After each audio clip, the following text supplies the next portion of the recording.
Hello दोस्तों, आप सभी को अपने चैनल सकून एकेडमी में जुड़ने के लिए स्वागत करता हूं। दोस्तों आज जो है क्लास 10th का हिंदी जो है गोधूली भाग 2 है ना दोस्तों।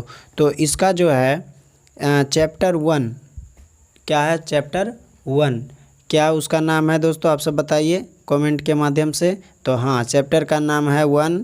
तो उस चैप्टर का नाम है दोस्तों श्रम विभाजन जाति प्रथा। श्रम विभाजन जाति प्रथा है ना। इसका लेखक कौन है दोस्तों, किसके द्वारा लिखा गया? तो डॉक्टर भीमराव अंबेडकर जी के द्वारा। तो चलते हैं, आज जो है इस चैप्टर का क्वेश्चन आंसर करेंगे दोस्तों। इससे पहले जो क्लास 1 हो चुका है, तो आप सब यदि नहीं देखे हैं तो आप प्ले लिस्ट में जाके देखिए, वीडियो पड़ा हुआ है दोस्तों। तो आज जो है चैप्टर 1 का ही क्वेश्चन आंसर करवाया जाएगा, क्योंकि इससे पहले जो है आपको इंट्रोडक्शन और इसका सारांश हो चुका है दोस्तों। और आप सब जो है अवश्य कॉपी और कलम लेके बैठिए दोस्तों, और जितना भी चीज़ बताते आप नोट करते जाइए। हिंदी का हर एक चैप्टर का हर एक क्वेश्चन दोस्तों, एक भी क्वेश्चन नहीं छोड़ा जाएगा, हर एक क्वेश्चन आपको करवाया जाएगा। और एग्ज़ाम से पहले सारा चैप्टर और सारा बुक जो है कंप्लीट करवाया जाएगा दोस्तों, क्योंकि इस चैनल के माध्यम से पूरी तरह से आपको तैयारी करवा दिया जाएगा दोस्तों। और क्वेश्चन बैंक भी बहुत जल्द ही स्टार्ट करेंगे, है ना। तो आपको, और यदि जिस चैप्टर में आपको ज़्यादा दिक्कत हो रहा, परेशानी हो रहा है दोस्तों, आप जो है एक व्हाट्सअप नंबर दे देते हैं, उस नंबर पे आप फ़ोटो भी भेज सकते हैं, तो आपको सॉल्व करके भेज दिया जाएगा दोस्तों। और हाँ, यदि आप नए हैं तो इस चैनल को दोस्तों सब्सक्राइब कर लीजिए, लाइक कीजिए दोस्तों, और कमेंट के माध्यम से बताइए दोस्तों, ठीक है, यदि कहीं भी कोई परेशानी है तो चलते हैं। आज जो है मोटिवेशन क्या है कि छू ले आसमान ज़मीन की तलाश ना कर दोस्तों।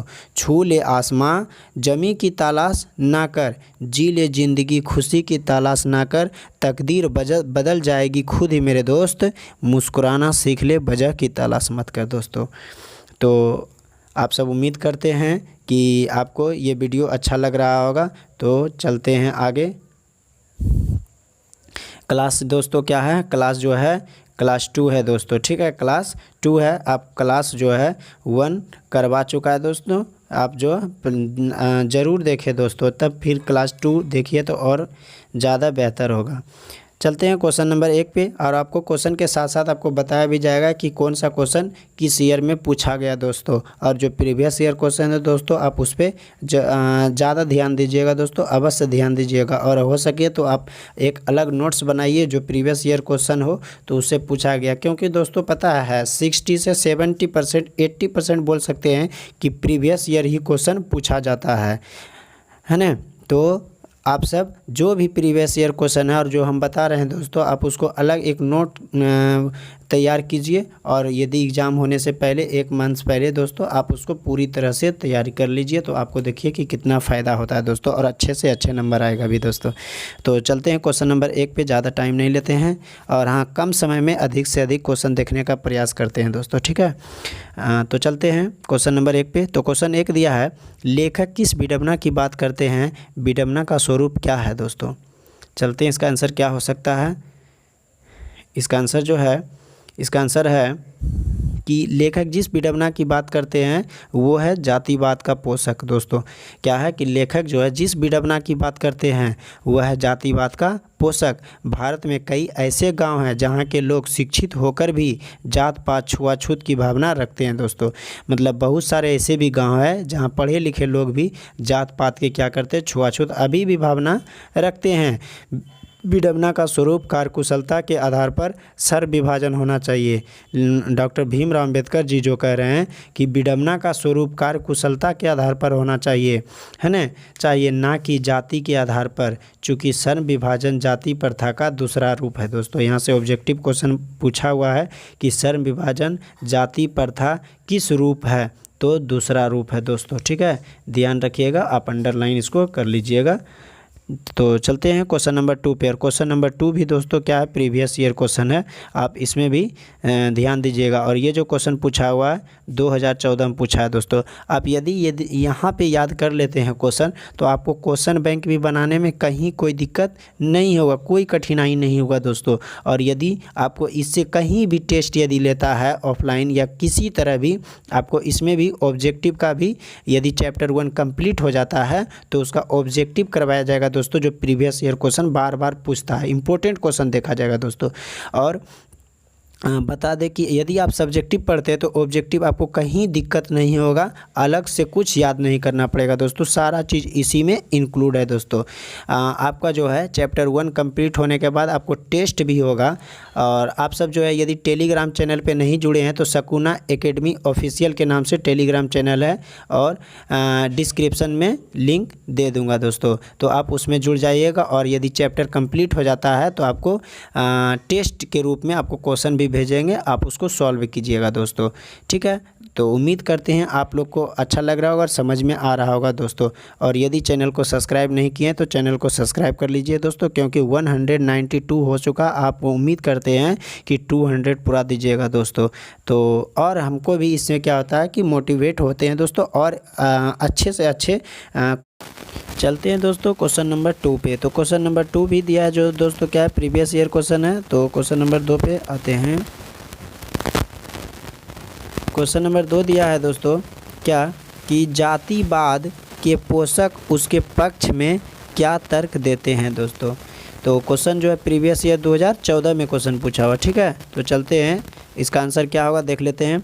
तो दिया, जातिवाद के पक्ष में महान संविधान डॉक्टर भीमराव अंबेडकर जी के द्वारा यह तर्क दिया जाता है, मतलब भीमराव अंबेडकर जो है दोस्तों संविधान का जनक माना जाता है, पिता कहा जाता है। तो संविधान जो है, संविधान डॉक्टर अंबेडकर जी के द्वारा यह तर्क दिया जाता है कि कार्यकुशलता और रुचि के आधार पर सन विभाजन होना चाहिए। आगे, कुछ लोगों का मानना है कि सन विभाजन जो है जाति प्रथा का दूसरा रूप है। सन विभाजन क्या है दोस्तों, जाति प्रथा का दूसरा रूप, इसमें कोई बुराई नहीं है। तो इस तर्क के संबंध में पहली बात तो यह आपत्तिजनक है क्योंकि जाति प्रथा सन विभाजन के साथ साथ श्रमिक विभाजन का भी रूप लिए हुए हैं दोस्तों, है ना। तो क्वेश्चन नंबर 3 पे चलते हैं। क्वेश्चन नंबर 3 क्या दिया है देख लेते हैं। तो क्वेश्चन नंबर 3 दिया है दोस्तों कि जातिवाद के पक्ष में दिए गए तर्कों पर लेखक की प्रमुख आपत्तियां क्या है। तो लेखक के द्वारा क्या कह रहा है देख लेते हैं। तो क्वेश्चन आंसर क्या दिया हुआ है कि जातिवाद के पक्ष में डॉक्टर भीमराव अंबेडकर जी कड़ी आपत्तिजनक जताते हुए कहते हैं कि काम का विभाजन जाति के आधार पर नहीं होना चाहिए दोस्तों। काम का जो विभाजन उसके जात के आधार पर काम नहीं होना चाहिए, है ना, क्योंकि मानव का जिस जाति में जन्म होता है वह अपने माता पिता के पेशे के अनुसार जीवन भर के लिए बंध जाता है दोस्तों, चाहे उसे रुचि हो या ना हो, है ना। कोई काम करने में यदि आपको रुचि नहीं है दोस्तों तो आप तो उस काम को नहीं कीजिए, और आप यदि आपको उस काम को बलजबरी करवाया जाएगा तो उस तरह नहीं कीजिएगा जिस तरह की आपको मन लग रहा था काम करने में, जिस काम को, है ना। तो वही चीज़ बोल रहा है कि वह अपने माता पिता के पेशे के अनुसार जीवन भर के लिए बंध जाता है, चाहे उसमें उसे रुचि हो या ना हो, और वह अपने देश और समाज का विकास नहीं कर सकता है दोस्तों। जैसे कि मान लिए सचिन तेंदुलकर जो है क्रिकेट को जन्मदाता माना जाता है दोस्तों। तो यदि उसका मम्मी पापा क्रिकेट में जाने नहीं देते तो क्या आज उसको ऐसा सब जाना जाता, नहीं जाना जाता। इसलिए कहता कि आपको जिस काम में रुचि है आप उसी काम को कीजिए, जाति के आधार पर नहीं बांटिए सन विभाजन को, है ना। चलते हैं नेक्स्ट क्वेश्चन पे। उम्मीद करते हैं दोस्तों आपको अच्छी तरह से समझ में आ रहा होगा, ठीक है। आगे बढ़ते हैं, क्वेश्चन नंबर 4 देख लेते हैं दोस्तों। और क्वेश्चन नंबर 4 से पहले देखिए तो ये 2016 में पूछा हुआ दोस्तों, 2016 में प्रीवियस ईयर क्वेश्चन है दोस्तों। आप इसको ज़्यादा ध्यान दीजिएगा और अलग नोट्स में लिख लीजिएगा दोस्तों। तो क्वेश्चन क्या दिया है, जाति जो है भारतीय समाज में श्रम विभाजन का स्वाभाविक रूप क्यों नहीं कही जा सकती? भारतीय समाज में आंसर क्या है दोस्तों, देख लेते हैं। भारतीय समाज में जातिवाद के आधार पर श्रम विभाजन अस्वाभाविक है, क्योंकि जातिगत श्रम विभाजन श्रमिकों के रुचि अथवा कार्यकुशलता के आधार पर नहीं होता है। कार्यकुशलता के आधार पर दोस्तों नहीं होता है, बल्कि माता पिता के गर्भ में श्रम विभाजन को तय कर दिया जाता है, जो व्यवस्था और रुचिपूर्ण होने के कारण गरीबी और बेरोजगारी को बढ़ाने वाला होता है, जो विश्व के किसी भी समाज में नहीं पाया जाता है दोस्तों, है ना। तो नेक्स्ट क्वेश्चन पे चलते हैं, क्वेश्चन नंबर 5।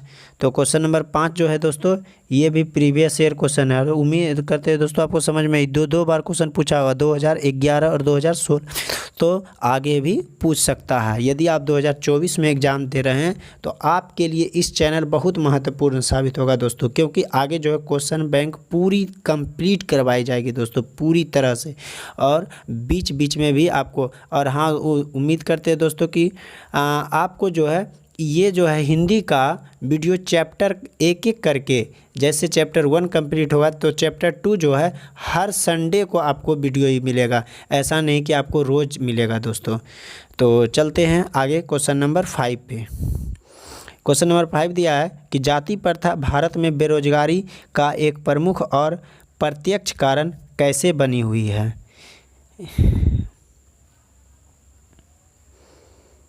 यहाँ जो है और दो बार हो गया, एक बार, ठीक है। प्रत्यक्ष कारण कैसे बनी हुई? हम वास्तविक, आंसर क्या देख लेते हैं कि हम वास्तविक रूप से कह सकते हैं कि जाति प्रथा भारत में बेरोजगारी का एक प्रमुख और प्रत्यक्ष कारण माना जाता है ना, माना जाता है, चूँकि मानव का जिस जाति में जन्म होता है वह अपने माता पिता के पेशे में क्या है, पेशे के अनुसार ही जीवन भर के लिए उसी पेशे में बंध जाता है दोस्तों, है ना। क्या दिया है कि जाति प्रथा भारत में बेरोजगारी का एक प्रमुख और प्रत्यक्ष कारण माना जाता है, चूँकि मानव का जिस जाति में जन्म होता है वह अपने माता पिता के पेशे में क्या होता है, पेशे के अनुसार ही जीवन भर के लिए उसी पेशे में बंध जाता है। वह मनपसंद कार्य करना चाहता है, पर वह मनपसंद कार्य करना चाहता है परंतु नहीं कर पाता है, जिससे अपने समाज और देश का विकास नहीं कर पाता है। वर्तमान समय में कल कारखाने का विस्तार हो रहा है, अर्थात समय परिवर्तन के साथ अगर अपने पेशे को नहीं बदलता है तो उसे भूखा मरना पड़ सकता है दोस्तों, है ना। हिंदू धर्म में जाति प्रथा के तहत पेशा बदलने की अनुमति नहीं दी जाती है ना, क्योंकि संविधान में कहता है पेशा बदलने, हिंदू धर्म में जो है, हिंदू धर्म में जाति प्रथा के तहत पेशा बदलने की अनुमति नहीं है दोस्तों। तो उम्मीद करते हैं आपको समझ में आया होगा और आपको ये वीडियो अच्छा लगा होगा। यदि लगा तो आप शेयर कीजिए दोस्तों अपने दोस्तों के बीच। तो चलते हैं, आज जो है क्वेश्चन नंबर 5 तक हो गया है, आगे जो आपको मिलेगा क्वेश्चन 6 से आगे मिलेगा, ठीक है दोस्तों। चलते